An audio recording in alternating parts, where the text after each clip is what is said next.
Voilà, là c'est un peu plus droit si tu veux y aller.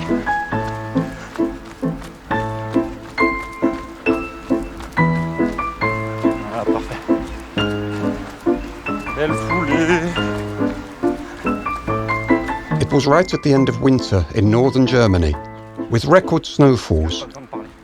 It was the 18th of March, 1979, and the roads were almost impracticable. However, that Sunday morning, it appeared that I wanted to make an entrance into the world. My name is Lars Bosselmann, and I was born at a time when Germany was still divided into two. Lars, the sense of commitment.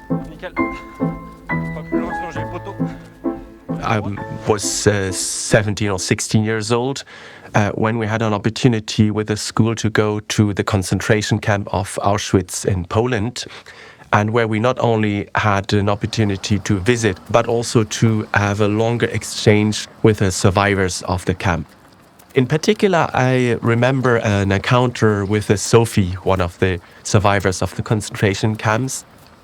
The will to learn German, which she did not speak during Second World War, but she learned deliberately after World War II this language, which had meant so much suffering for her, in order to say to the young people in particular in Germany and in their language, so that we learn from this and that this doesn't repeat itself. I found this really very, very visionary. She has strongly emphasized how important it is to forgive, but that this also requires effort. And this to me wasn't so clear until I met her, that this is not a given. You can never take this for granted. It came a bit later in my life, so the exchange we had with her was clearly an important milestone on that way. I see EBU rather in first work package. I'm based now in Paris as the executive director of the European Blind Union. It is an umbrella organization bringing together 42 members who are national members. This goes beyond the European Union. Our role is very clearly to ensure that good practices are promoted and ideally replicated in other parts, due to the situation that is very different still today from one country to another. Now, this, of course, means to be directly in touch with politicians and their services, to convince them to raise their awareness of our rights. This is a way of being involved in politics without being a politician myself. In the future, we would like to see, that's a broader issue, more of our European members, national members, coming to this kind of events. I think it was still quite low in reality compared to this being I do consider clearly myself as someone who is a really committed person. Inclusion is really, for me, the fight for equal rights, equal opportunities. Making the rights real is, for me, what matters. And really translating those rights into daily practice so that there's no discrimination. Yeah, on that point, and Felicia, this is something that we did together.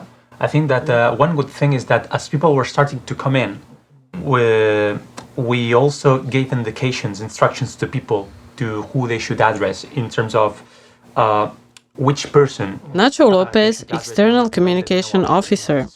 I think that what I have discovered by working with Lars is the power of will when it comes to overcoming barriers in your daily lives. The way you see Lars travel and do things by himself, it's just amazing. On the human side of this job, this is something that has really touched me, really. I'm actually stemming from northern Germany and a smaller village or small town, a rural era background. So I actually went to boarding school when I was only 6 years old. So that's really very early in my life. To leave actually your home, your parents, your environment at such an early age, this is really tough. So I still remember the most difficult and really very painful moments when I had to actually say goodbye to my parents, especially when they came to celebrate my birthday, when they had to go back then. Oh my goodness, this was really tough. And very, I'm not saying strangely, but fortunately, only a few minutes after they had left, I found the energy, or whatever it was actually, to somehow turn that page and not stay sad, which I was. But very quickly I found sort of the motivation to get back to my daily life, which was in total actually quite joyful. My experience taught me independent living and confidence, self-confidence, I think is the better word, because it just is amazing to feel you were able to adapt actually to the situation. The fact that I was separated from my parents gave me also that opportunity to discover all of this.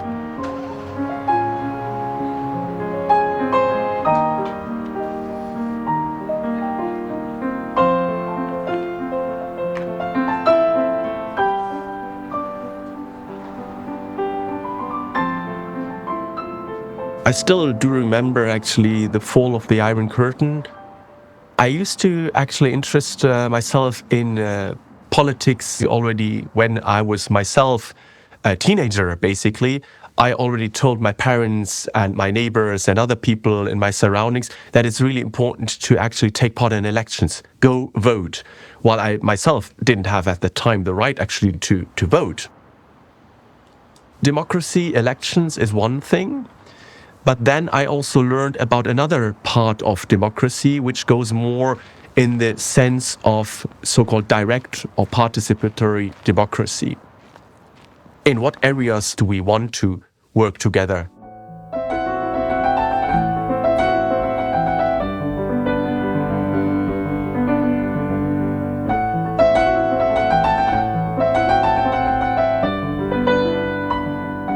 I was working in the development cooperation sector, and myself, of course, I'm coming from a quite wealthy background, not family background, but country background. So I do not know exactly what is the lived experience of persons with disabilities in a context of poverty. So in order to know this better and firsthand, I had the opportunity to go to many countries. I met so many people with disabilities who are just outstanding fighters for their rights.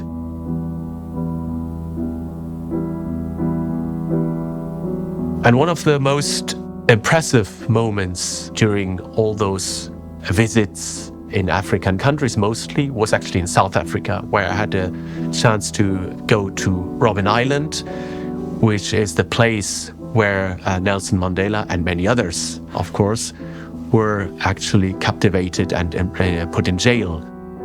Moving moments, I would maybe say more importantly, is when I actually stood in the prison cell where Mandela was kept for so long.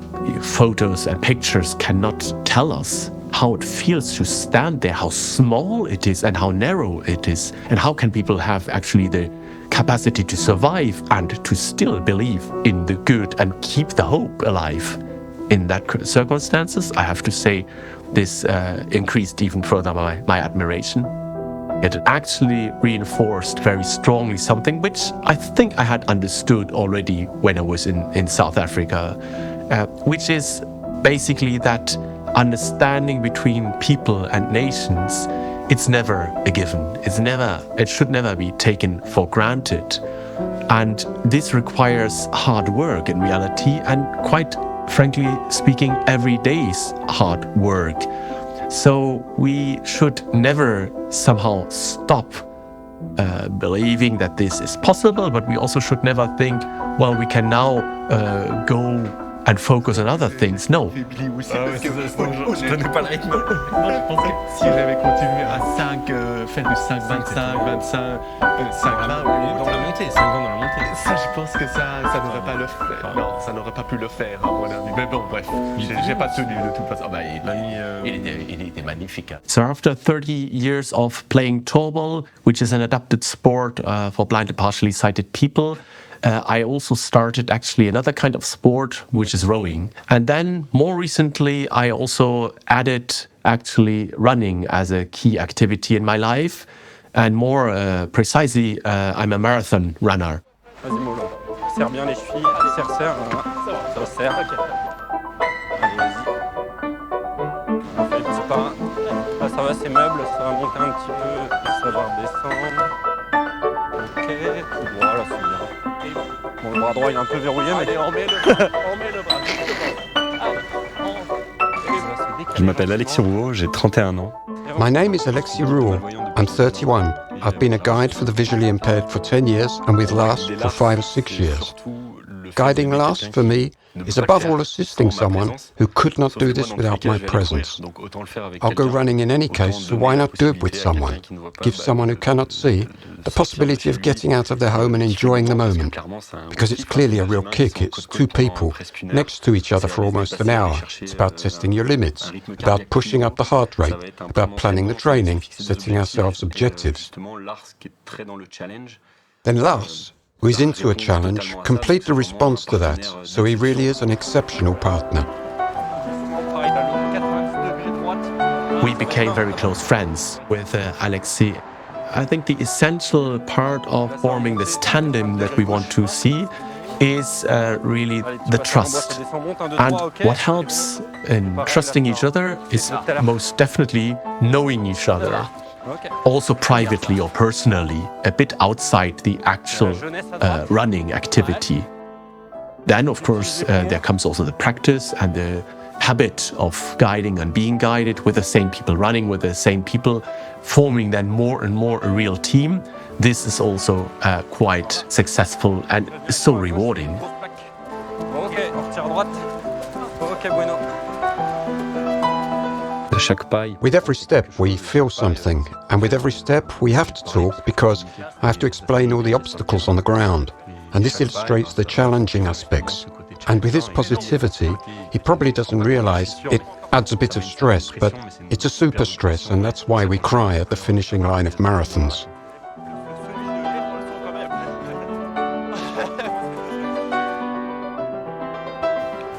So, when I'm with Lars, I try and speak as much as possible to describe everything, which means that if the Eiffel Tower is twinkling, I'll say, the Eiffel Tower is twinkling. If there's some wind and the trees are rustling, he will hear it, but I will try and describe it. I'll talk about colours, I'll talk about loads of things, even if he hasn't necessarily the notion, the idea. When he visits a town, he often says, "This is a beautiful town." I always think, this is impossible. But in fact, yes, he has a vision, an imagination, I think, that we can't understand. But whenever I'm with him, I try to offer him as much life as possible, so that he can continue his tale and say, it's magnificent. Pas encore.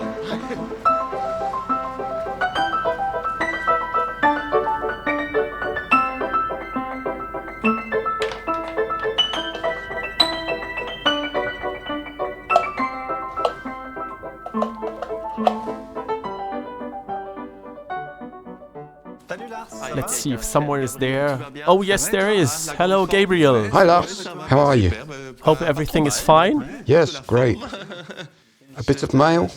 Well, as I often do, I brought some reading material for you. Not sure if it's a good time now, or can I come in? Do you want us to read it? Come in if you want. Ah, there's Sandrine as well. I didn't hear you in the first place, actually. How are you doing? Sandrine and Gabriel, Lars, neighbors and guides. We all enjoyed running, you, I and Lars, and that's why we started jogging together, with us as guide and Lars, who is blind. Well, apart from that now, it's marathon preparation time. So, well, that means it's tough. I have to be extremely disciplined, as always. It's over the bars and the beers and a lot of training. Oh my goodness. This is really, really tough, as you know. After my first few successes, let's say, in running shorter distances, 10K, half marathons and so on, where I started really to feel quite okay, and if not even at ease, quite logically came the idea of, well, the next distance would be the marathon.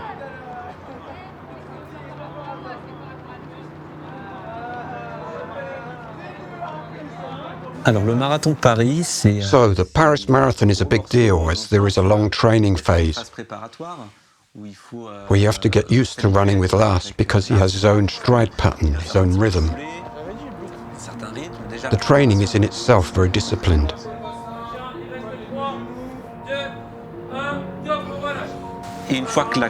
Once the race arrives, it is all teamwork, with Lars at the centre, the guide. For the Paris Marathon, Lars chose to divide it into 3 parts, with 3 different guides to avoid overloading someone, and the guide becomes distracted and can have an accident.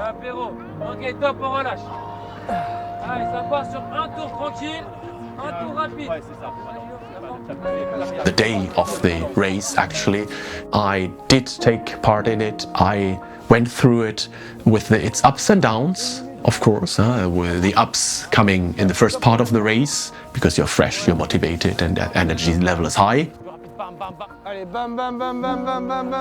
And then when you go beyond the 25 or 30K mark, it starts to get really tough. You feel real pain in parts of the body that you hardly knew they did exist, actually. donc c'est la phase où les gens There's the phase where people start to flag during a marathon. Donc là t'as à la fois So then it's a physical effort, a mental effort, because we have to make sure Lars is following the right direction, that he doesn't trip up. At the same time, to be a motivating force to encourage him to make it to the end of the race. l'encourager pour qu'il termine la course. Ce rapprochement est très intense parce It que brings us very close because he trusts us with his body. C'est vraiment It's a sign of great confidence that he displays to us. And we have a great responsibility to him. At the end of the day, we are joined by a tether, which each of us holds, and this tether creates a fusion of our 2 bodies to finally become one. You feel like around the 40K mark, well, you will do it. I will do it. It's not on the last 2K that you will somehow really give up. Lui, il courait bien, enfin. He was running really well. You were overtaking everyone. You had to warn the other runners who didn't see Lars coming. Hey, no! Move out of the way, he's blind. It wasn't easy, Yes. the end of that race. That's when we realized that Lars had an inner strength which was really powerful as he finished the race by overtaking the majority of people who were in a state, the end of a marathon, almost a breaking point, and Lars continued at his original pace, and he finished. He really pushed himself to the maximum effort. And I felt as the guide that at the end of the race, he had achieved something really important for himself. He was clearly moved, satisfied with himself. It was a real personal achievement. C'est un vrai aboutissement pour lui, quoi. The pride you feel once you've accomplished a marathon, this is just such an amazing feeling. And I was so proud to do a first one, which then also didn't remain the last one. Et je pense qu'il a voulu ressentir. And I think that was an emotion he wanted to experience again, because now he has the marathon virus and does 1 or 2 a year.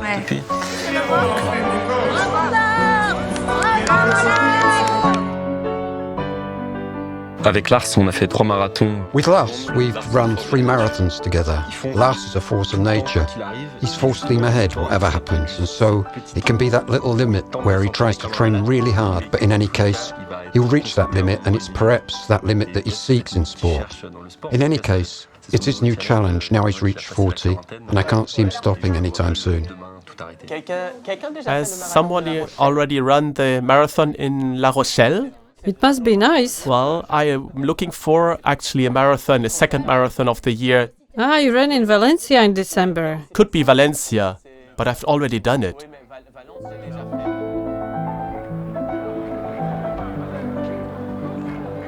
Things take time. And the changes I want to see in wider society, in favor of inclusion, but also in my own sporty life and other parts, I do believe that change does take time, and I'm fully aware of that. Time is of the essence, and things are not happening just overnight. Quick wins are sometimes good because it makes you also feel good and proud, but in reality, they are not necessarily achieving the long-term aims and goals we want to achieve. Catherine Lagenzipen, member of the European Parliament. I have no clue, I don't know what to do, and it is how it is. So that is a slap in the face of 500 million disabled people. I would certainly agree. Is that something that the Commissioner, I'm not sure how much you can share, of course, openly about it, this morning actually confirmed that this was the real intention to withdraw, or was it more a strategy to force the member states maybe to also speed up their negotiations and maybe... Europe has gained a lot of importance over the last couple of decades, also for blind and partially sighted people. That's why we are wanting and need to influence those decisions here at the European level, at the heart of European democracy, where we are just today, which means in Brussels at the European Parliament. And that makes parliamentarian life a bit more complicated. More in the position actually to question and to put questions forward rather than... Put noise on it. And noise on it, which you are doing, of course, and we try to amplify that noise, of course, with our also modest, maybe sometimes.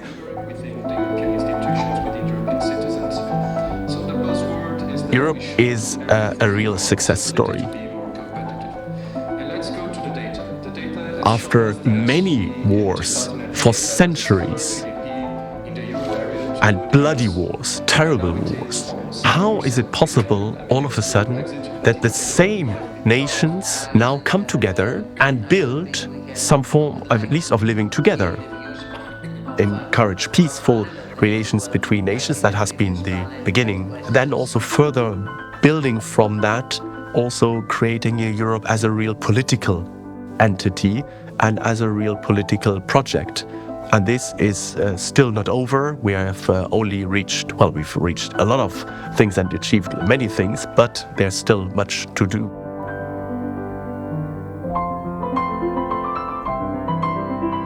The European integration has, for me, at least since my teenager times, always been a real part of my own identity. Doing the job I'm doing for the European Blind Union, which means really advocating for the rights of blind and partially sighted people at the European level is somehow a dream combination between my own convictions for a stronger Europe and my own identity as a blind person. I was 10 years old when, in my country, I lived through the fall of the Berlin Wall. There was a feeling of times changing, that something important was happening. How many genuinely joyful political or historical events have we had the opportunity to celebrate in our lives?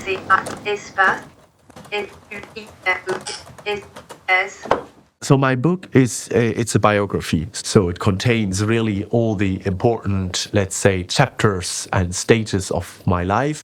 And if this could encourage some people to do that and to live it and to take risks maybe and to leave their comfort zone, as we probably would say, of course I would be very happy if my book could be a small contribution to that.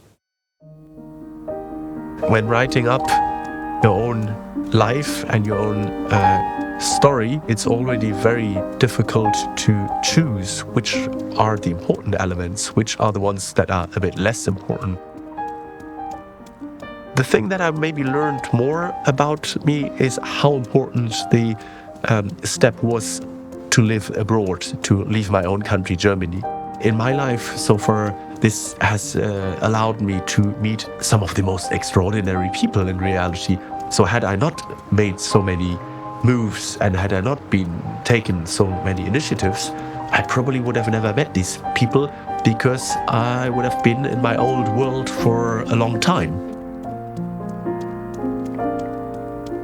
From now on, I let life decide what will come my way without filtering out anything, and with the certainty that each new chapter will have its place in my story.